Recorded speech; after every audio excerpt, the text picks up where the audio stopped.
What's up, gamers? Johnny G here. I'm out in the woods because I wanted to just get away from the noise for a little bit, you know? So I'm on this trail. I've walked this trail many times before. It's pretty long. The first time my friends and I ever did it was a couple years ago. We started at like 4. Oh dang, what's down there? It. You are the first person to win. Except now you know what it means. We think that we might have ended up in the Jurassic period. There's gonna be a fucking Rex come out of nowhere. I've been saying it for weeks. This is. I mean, what knocked that tree down? You know what I'm saying? We were just in a regular forest. Then we were in an evil forest, and now we're in the Jurassic forest. I mean, actually, yeah, it kind of feels like it. Look at this. Forest to dark forest to the Amazon. Y'all, we should definitely run this. Yeah, I agree. Oh my god. So we don't know where Cole is. Why is he always? And the sun is setting, and Colorado. Now he's getting lost in Missouri. we're only 2 miles in out of the 5. What? And we were trying to make it back in time for Bible study, which is in an hour.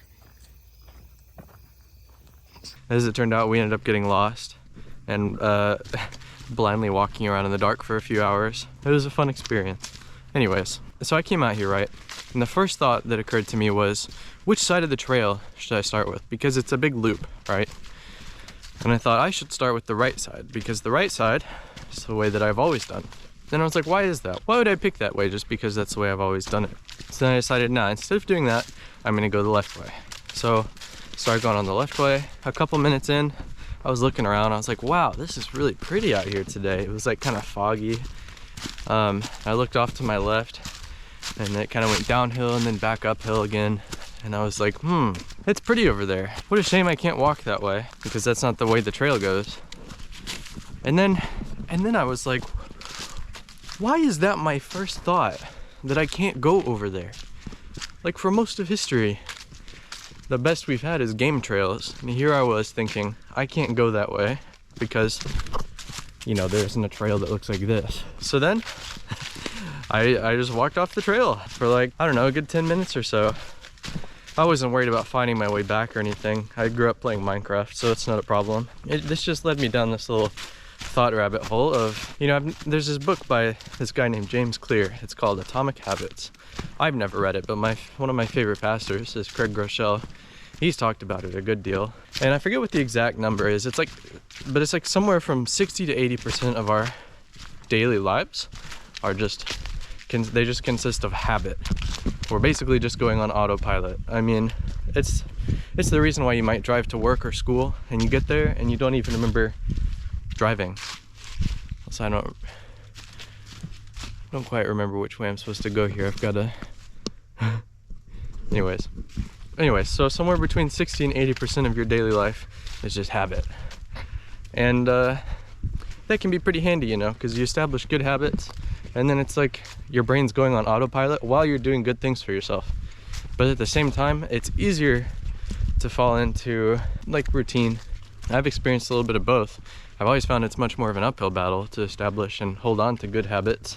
The, you know, stuff you might not even call bad habits, but just the one where you wake up, you know, in my case, it's like I wake up, I go to class, I might have work in the evening, and then I come home, I get on Discord and play video games with the boys. Shout out to the boys if you're watching. And then I go to bed kind of late after just like scrolling on my phone. And then I wake up and pretty much do the same thing over again. I've known people and know enough people, and I'm pretty sure this is just how a lot of people's lives go. It's like you find a routine like that where, you know, you go to work, you come home and you do something mildly entertaining, you can kind of just veg out, and then you just do it all over again. The scary thing about that is that time gets faster as you get older. When you're 10 years old, 1 year is like a quarter of your sentient life, but when you're 50 years old, 1 year is like a fraction of that, you know? So the days just keep getting faster and shorter, it seems. So if you end up getting rooted in that place, like me on the trail this morning, thinking I can't go over there because I've never done it and because there's not a path laid out for me, I think that's one of my big fears, getting in a mindset like that and staying there. So it's your daily reminder that you don't have to stay on the path. You don't have to take the trail from the same beginning. You can start at the end if you want to and work your way back. And you know, you can walk off into the woods. You can find some pretty stuff. There'll probably even be less people around, so it'll be extra peaceful. Not that people are bad.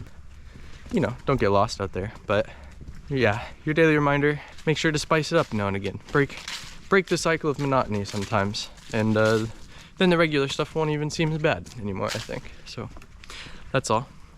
Thanks for tagging along with me as I think out loud. See ya.